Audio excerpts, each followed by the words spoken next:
Ce soir, c'était aussi surtout l'opportunité de vous présenter Claude, qui est ici, Claude Zellweger, qui est notre directeur créatif pour HTC, mais qui est aussi le président de la société One & Co, qui est notre société de design. Donc Claude est venu spécialement en fait, de San Francisco pour pouvoir vous parler du design et l'histoire autour d'HTC.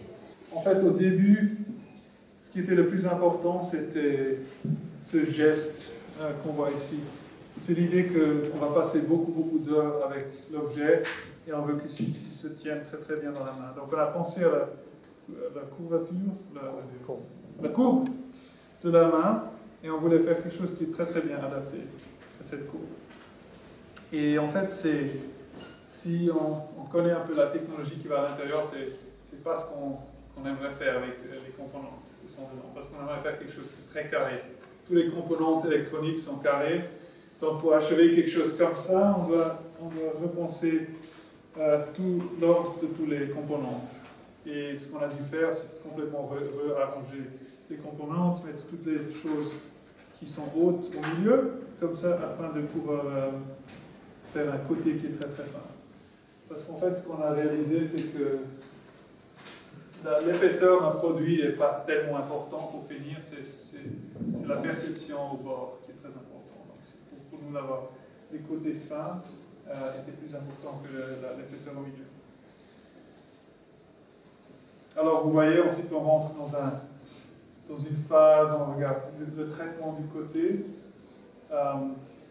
Évidemment, on veut que ça soit confortable, on veut aussi garder le caractère, on veut que ça ait une impression d'être fin au bord, donc on regarde tous les profils différents. Exercice typique pour le design. Ensuite, je vous ai parlé des antennes aussi avant. Alors en fait, ce qu'on a fait ici, c'est qu'on a intégré les antennes dans le unibody de métal. Et on a fait ça, je ne vais pas être trop technique, mais quand même. Ce qui est très intéressant, c'est que en fait, c'est une partie. Donc, ce qu'on a fait dans la moule, c'est qu'on met le métal dedans, ensuite on injecte le plastique dans la moule, et ensuite le tout va dans une machine qui coupe la pièce. En fait. C'est pour ça qu'on sent aucune... Voilà. Et ensuite, il y a des questions techniques, ce qui est intéressant. Par exemple, vous verrez quand vous regardez, ça c'est les deux antennes principales. Mais ensuite, il y a un petit trait vertical ici. En fait, ça c'est l'antenne NFC. Et puis alors là, on fait des tests. Évidemment, ça c'est pas juste un aspect visuel, c'est un aspect très technique. Et on essaye une dizaine, une vingtaine de méthodes avant qu'on trouve celle qui fonctionne pour des radios. Alors, vous avez présenté un peu le côté design et l'investissement de la société sur le nouveau produit HTC. Je voulais parler un peu, qu'est-ce que vous aviez dans l'esprit quand vous avez l'idée de débuter le design du produit en fait? Oui, alors ce qui était très important au début de ce projet, c'était de créer quelque chose qui est technique d'un côté, qui montre le potentiel de la technologie et de l'autre côté qui est aussi très humain.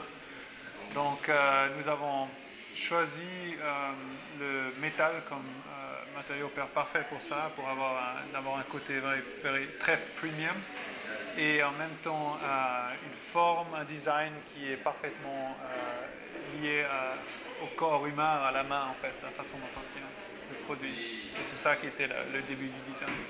Mais le design final est vraiment quelque chose qui montre plusieurs aspects de notre philosophie. Donc, il y a le côté de l'architecture très clair, il y a ces lignes horizontales, mais au cœur de tout est un unibody en métal. Notre but c'était de mettre plus de métal sur un téléphone que personne n'a fait avant. Et notre grand ennemi dans les téléphones portables, c'est les antennes. Le métal, les antennes ne s'aiment pas.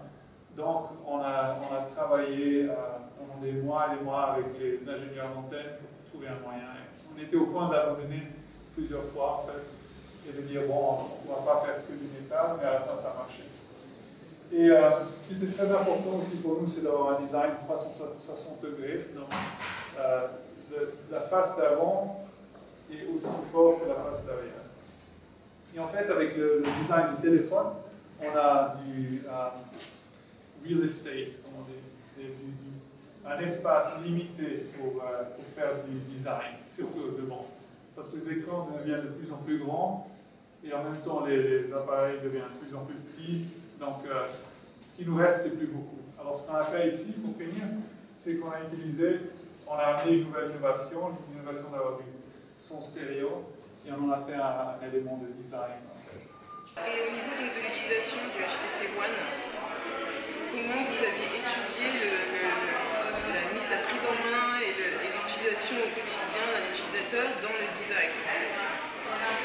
Il y a le design industriel, donc la forme, l'extérieur. Et là, on a vraiment regardé, on a observé la façon dont les gens tiennent l'objet. Et puis on a regardé la forme de la main et on s'est dit on va faire quelque chose qui correspond exactement à cette forme. Et c'est très important que les côtés du produit soient extrêmement fins. Et au milieu, on peut aller un peu plus épais pour finir. On ne veut pas avoir de petites bosses pour la caméra. C'est très important d'avoir tout à fait lisse, de ne pas sentir des fissures et des petites cracks, des choses comme ça. Donc, ça, c'est l'observation que c'est pour finir, ça doit être un objet très continuel, complet. Et puis ensuite, sur l'aspect du software, on a observé les gens, comment ils consomment le contenu, et puis on a remarqué que pour finir, les gens, ils ont une mentalité de snacking, on appelle ça. Ça veut dire ils aiment essayer un peu de tout le temps. Et maintenant, avec les applications, les apps, c'est souvent compliqué, on doit aller d'une app à l'autre. Alors on voulait amener le contenu de toutes les choses intéressantes et l'amener à la surface et très facilement accessible. Au niveau des speakers, devant, est-ce que c'est une idée de One Echo, oui. Oui, tout à fait, ça c'était une idée. En fait, comme challenge, le design de téléphone est un très grand challenge parce que pour finir, on n'a pas beaucoup d'espace pour faire des nouvelles choses, surtout du côté devant en fait. On a juste un petit espace ici, un petit espace là. Donc on a vraiment un peu pensé quelles pourraient être les innovations qu'on peut mettre à la face avant et en même temps donner quelque chose au public qui est vraiment bien.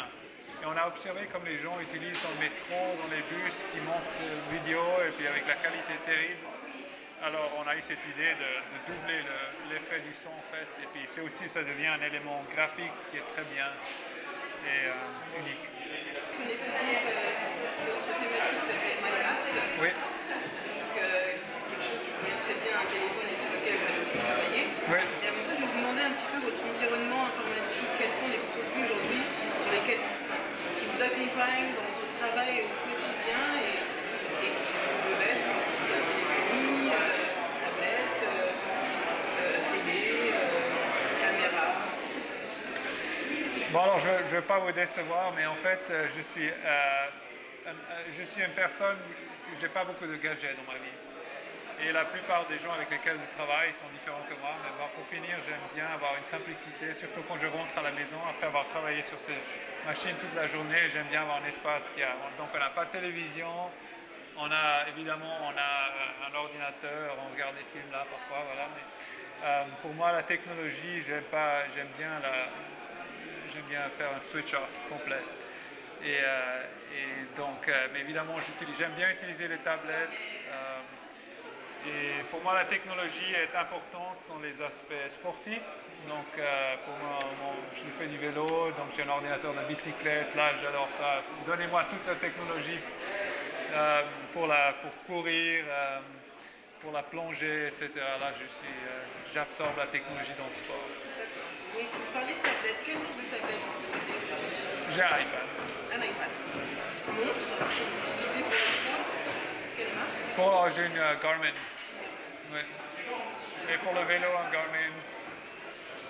Et pourquoi ce choix, Garmin? Ils font les GPS les plus complets au moment. Et maintenant, je vais vous demander vos applications. Alors, les applications. Alors. Et on va regarder ça. On va regarder. Alors, évidemment, très important, c'est le HTC Design Guide,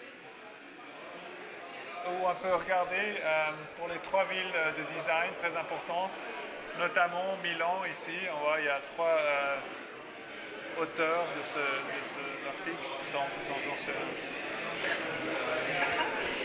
Donc vous Voilà. avez mis Oui. votre guide. Alors avec Wallpaper, on a fait une collaboration pour les 3 expositions de design internationales. Et c'est une application qui a été lancée il n'y a pas longtemps, c'est ça? Pas longtemps, exactement. Alors ensuite, moi je suis un grand...